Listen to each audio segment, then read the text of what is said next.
Konsumsi air putih yang cukup dapat mencegah terjadinya dehidrasi. Jika dengkuran tetap terjadi atau bahkan memburuk, sebaiknya segera berkonsultasi dengan dokter.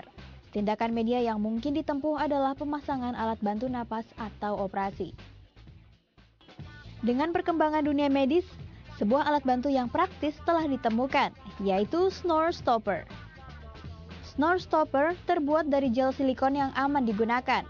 Alat ini bekerja dengan memperbesar saluran udara pada hidung. Jika kebutuhan oksigen saat tidur tercukupi, maka otak tidak perlu memerintah mulut untuk menghisap udara. Suara dengkuran pun tidak terjadi. Cara menggunakan snore stopper sangatlah mudah. Pengguna cukup memasukkan alat ke dalam rongga hidung sebelum tidur. Perawatannya pun cukup mudah. Usai pemakaian, alat dicuci dengan air hangat dan disimpan pada suhu normal. Meski mendengkur dapat diatasi dengan berbagai cara, mencegah lebih baik daripada mengobati.